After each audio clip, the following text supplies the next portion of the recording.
그만큼 저는 우리나라 주식시장의 제도가 바뀌길 바라지만 오늘 바뀐다라고 믿을 정도로 순진하진 않다. 한 5년 걸린다. 그러니까 5년 내내 자사주 계속 소각하고 5년 내내 계속 배당 인상하면 바뀌겠죠.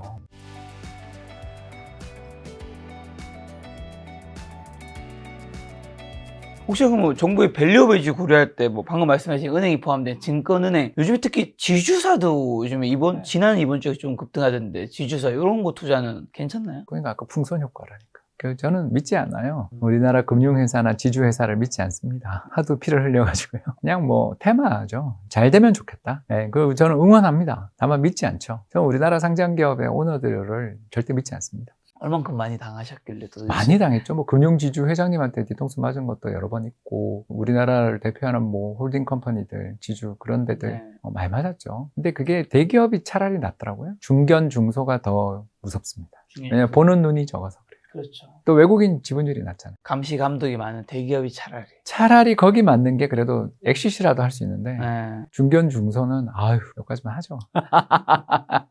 아니, 맞으면 뭐 제 잘못이죠. 뭐. 그리고 아까 전에 또 이제 금 투자가 잘 되셨다고 얘기도 해주셨는데, 금값 사상 최고치 경시하면 온수당 4,000달러 넘어섰었는데 전례 없는 상승의 근본 원인은 뭘까요? 딱 봐도 보이시지만 이제 금이랑 나스닥 지수를 같이 그려놨는데 2000년, 2008년, 2018년 그리고 2022년 이렇게 나스닥 시장이 이제 약세장으로 간 4번이 지난 25년간 약세장 4번밖에 없으니까 정말 좋은 시장이죠, 사실은. 근데 이제 그 약세장이 너무 세기 때문에 이제 우리가 투자가 어려운 건데, 그래서 이 4번의 약세장을 보시면 금방 아시겠지만 그때마다 금이 약간 가치 조정을 받는 척 하다가 폭등하는 걸 늘 우리가 봅니다. 그런 거를 보면 금방 뭐 느낌이 오시죠. 아, 이게 일단 금이라는 게 그 종이 지폐로 가격이 매겨지는 자산, 주식 채권이죠, 그죠? 이런 것들이 휴지 조각이 된다 싶은 시기에 사람들이 그럼 어디가 안전해? 이럴 때 이제 옛날에 N이랑 금이었는데 요새 N이 이제 너무 이상하니까 남은 게 이제 스위스 프랑이랑 골드밖에 없는 안전자산이 이제 요거밖에 없는 세상이 온 거죠. 그러니까 투자자들이 그냥 엄청나게 좋아하고, 또 여기다가 이제 2022년 스토리, 그 우크라이나 전쟁 터지자마자 러시아 외환보유고 동결된 거 기억나시죠? 그렇죠. 네, 그러면서 이제 독재자들, 그 중국이나 러시아 같은 나라들 입장에서는 무섭죠. 왜냐하면 외환보유고 한번 운용해봐야 미국이 동결해버리면 특히 세컨더리 보이콧 이런 거 당하면 끝이니까. 제가 그 사람들 입장이라도 미국 달러로 이렇게 들고 있는 건 무서울 것 같아요. 그러면 어디에 투자할 거냐? 금이 최고 아니냐? 부피도 적고 1kg면 뭐 몇 억 그러는데, 그죠? 그런 정도의 가치를 지니고 있으니까 현물로 거래하기도 편하고 또는 이체도 편하고 하니까 이쪽 금으로 몰려드는 게 아닌가. 이 두 가지가 합쳐진 것 같아요. 그래서 나스닥 버블 리스크, 아까 이야기했던 연준이 타락해서 인플레가 나는데도 금리를 인하하는 중앙은행이 출연하고, 여기 파퓰리즘 가세에서 이제, 그죠? 또 옥죄고 있는 거, 지폐가 휴지 조각이 될 수 있다라는 공포, 여기에 2022년의 교훈, 그리고 나스닥 시장 조정 혹시나 받으면 금 들고 있으면 방어가 된다. 이건 이제 저 같은 사람들, 이런 세 가지 종류의 사람들이 금을 계속 끌어올리고 있어서 조정은 있어도 추세가 꺾이긴 쉽지 않다. 그러니까 차라리 그냥 미연준이 좀 금리를 인상하는 등 인플레가 좀 나니까 바로 서면 모르겠는데, 그런 일은 거의 가능성이 없으니까. 금리 인상을 하면 금값이 조금 떨어지나요? 그렇죠. 그거는 뭐, 왜냐하면 금은 이자를 안 주니까. 종이 지폐의 신뢰를 회복하는 법은 지금 금리 인상밖에 없는데, 인상은 뭐 말이 안 되잖아요, 지금. 적어도 트럼프 임기 중에 임명된 연준 의장이 금리를 인상한다 지금 상상이 안 되잖아요. 그건 뭐 말이 안 되는데. 이게 그러니까 시장이 지금 3년치 그걸 땡겨서 4년치. 왜냐면 이제 트럼프 임기 3년 남았으니까 트럼프 임기 3년 중에는 금리 인하밖에 없다라고 믿고 지금 땡기는 거잖아요.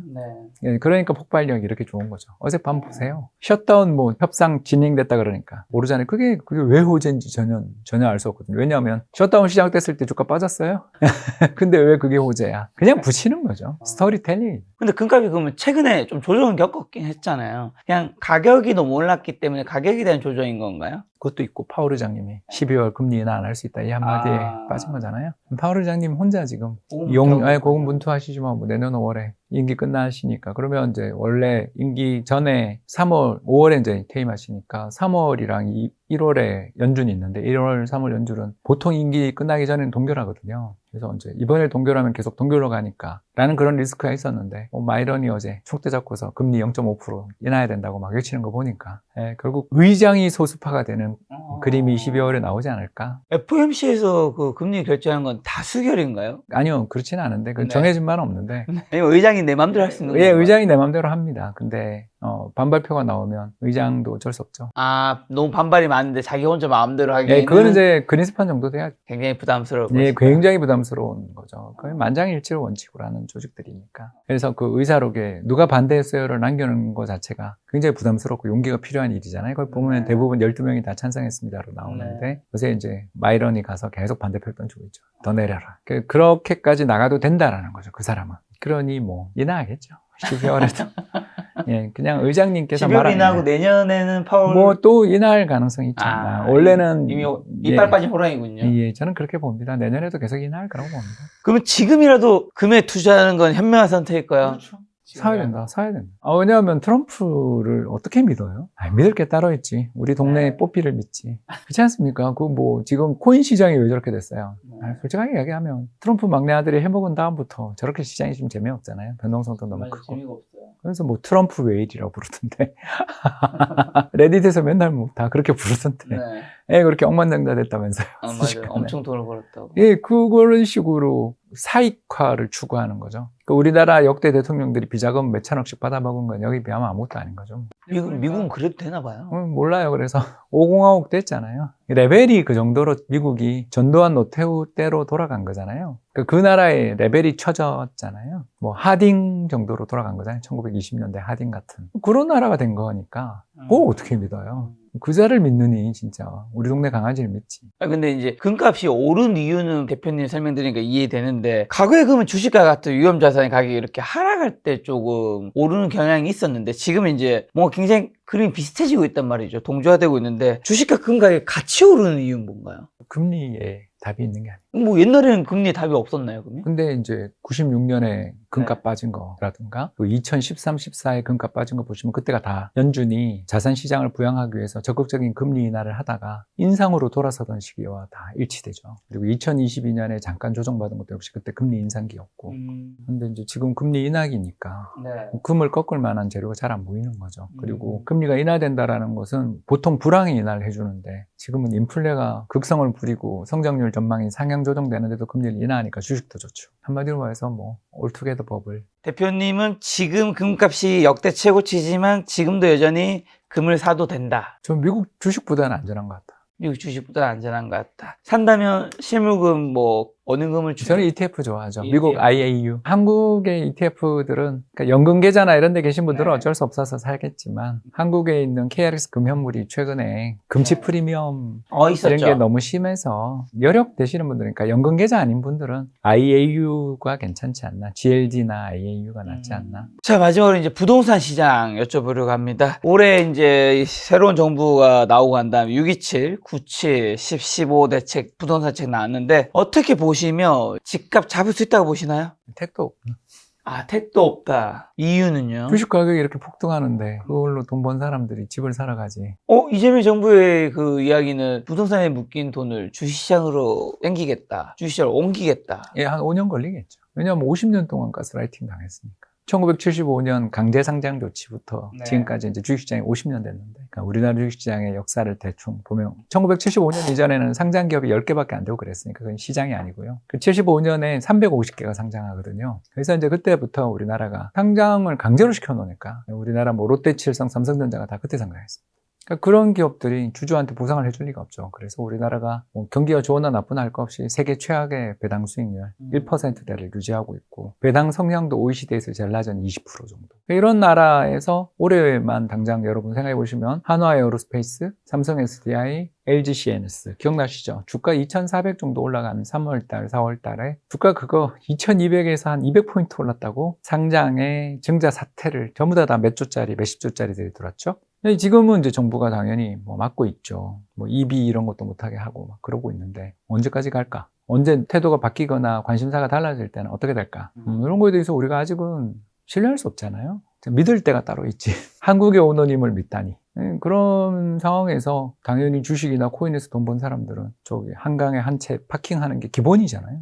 그리고 더군다나 지금 거래도 막아놔서 현금 부자들만 살 수 있는 세상이 왔는데 그럼 현금 부자들 입장에서는 이럴 때 하나 파킹해놓으면 얼마나 좋아요. 주식에서 부동산으로 가면 가지 부동산에서 주식을 간다라는 건 이제 희망이죠. 근데 너무나도 규제를 많이 해놔서 현금 부자는 갈 수 있지만 현금 부자 아닌 사람들은 못 가니까 못 가는 사람들이 자금이 주식으로 갈 수 있는 거잖아요. 그래서 동탄이 급등하는 거 아니에요? 구리가 급등하고 있잖아요. 동탄 구리라고 딱 정부가 찍어주잖아요. 사라고. 그리고 또 국내 주식을 왜 해요? 해외로 지금 다 가고 있잖아요. 아까 이야기했잖아요. 환율 오르는 이유. 아니, 결국은 이제 이 신뢰를 얻으려면 쇼미더머니예요. 제가 이제 뭐 우리나라 주식시장 안 된다 이야기한 적 없죠? 우리나라 주식시장 정말 싸고 매력 있다. 특히 밸류업, 배당 분리 과세하면 시장 좋아질 거다. 그리고 대주주 양도세 요건 강화 안 하면 된다. 제가 이거 이야기하던 사람이잖아요. 우리 여름에 와서 제가 그 이야기 했잖아요. 그만큼 저는 우리나라 주식시장의 제도가 바뀌길 바라지만 오늘 바뀐다라고 믿을 정도로 순진하진 않다. 한 5년 걸린다. 그러니까 5년 내내 자사주 계속 소각하고 5년 내내 계속 배당 인상하면 바뀌겠죠. 근데 그걸 올해 지금 당장 바뀐다라는 건 연목구어다. 나무 위에 올라가서 물고기 찾는 격이지. 나무를 베가지고 낚싯대를 만들어서 바늘을 철사를 가지고 와서 구부려서 그리고 물고기를 낚아야 되는데 왜 우리는 이렇게 급하냐. 그러니까 이제 이거는 전형적으로 그 바이럴이지. 이렇게 됐으면 좋겠다라는 바이럴이지. 현실이라고 볼 수 있는가. 더 나아가 지금 금리랑 부동산 가격 가져왔는데 그 노란 막대기가 5번 있죠. 이 5번이 뭐냐면 다 금리 인하기. 그리고 시차가 있죠. 한 1년 정도 비스듬하잖아요. 그 다음에 파란 선이 내려가는데 축이 거꾸로 됐으니까 집값이 언제든지 뜨거든요. 금리는 내려가는데 집값이 빠지기를 기대한다라는 자체가 이해가 안 되는 거죠. 올해 더군다나 2번이나 재난지원금 풀어놓고 주식시장을 저렇게 올려놓고 여기서 부동산이 어떻게 빠지냐고요. 그러니까 빠졌으면 하고 노래 부르는 마음은 이해하나 그런 식으로 설명을 하는 자체는 답답하니까 암만 해도 부동산 안 잡히니까 답답해서 하시는 말씀이라고 생각하고 이해는 한다 저는. 그러나 금리를 인상하시면 부동산을 잡을 수 있습니다 라고 밖에 말을 못 드리는 거죠. 인하가 멈췄는지도 아직 불확실한데 여기서 부동산을 잡는다라는 말이 나오는 건 다 답답한 마음에 하는 이야기라고 받아들이고 싶은 거죠. 그래서 택도 없다. 그럼 627, 97, 10, 15 대책이 현재 수도권 부동산 시장의 집값 상황은 어떻고 요즘에 사람들 심리는 어떤 것 같았어요? 누가 하나 땡기길 바라고 있죠. 뭘 땡겨요? 누가 하나 찔러서 신고가 나오면 이제 또 달라붙겠죠. 근데 일단 지금은 동탄이랑 구리로 가는 것 같습니다. 무섭죠? 둘 다 교통망이 개선된 대로만 갑니다. 그래서 우리나라에서 부동산에서 유일하게 돈 벌 수 있는, 그러니까 없는 사람이 돈 버는 루트를 찾으시는 분들한테 항상 제가 하는 이야기가 새로운 중전철, 경전철은 안 되고요. 강남으로 연결되는 새로운 중전철이 개통되는 데를 주목해라 라고 항상 말씀드리잖아요. 이야기는 여기 온 지 한 5년째 하는 이야기 같은데 그러면서 제가 8호선 연장 구간 제발 보시라고 제가 그랬죠. 그래서 잠실이 우리나라 승하차 인구 1위 됐다라고. 강남이 아닙니다. 거기서 엄청나게 오는 거죠. 남양주에서 엄청나게 오는 거죠. 구리랑 남양주에서. 근데 거기가 이번에 투기과열지구 그리고 토지거래 허가구 여기 빠졌어요. 그리고 동탄이 SRT가 연결돼 있는 데다가 이제 GTX도 강남 무정차 통과해서 가는 게 이제 내년이잖아요. 2026년 무정차 통과. 28년 이제 삼성역 개통으로 알고 있는데 그런 거에 혜택을 보고 있었는데 서울만 이제 독주하고 있는 중에서 손 빨고 있던 동탄이 오르는 거 보십시오. 그 시장이라는 게 이제 돌아가는 중인데 풍선 효과는 나오는 중인데 이 풍선 효과가 나와서 그러면 지방이 어깨 좀 맞추고 나면 서울을 또 밀어 올리지 않겠는가. 이게 합리적인 판단 아닌가요? 그리고 동탄에 집 갖고 계시는 분이 신규 수요자가 와서 예전보다 한 2억 넘게 팔았다. 그 돈 들고 어디 갈 거냐? 이런 걸 생각해보면 정해져 있는 거 아니에요?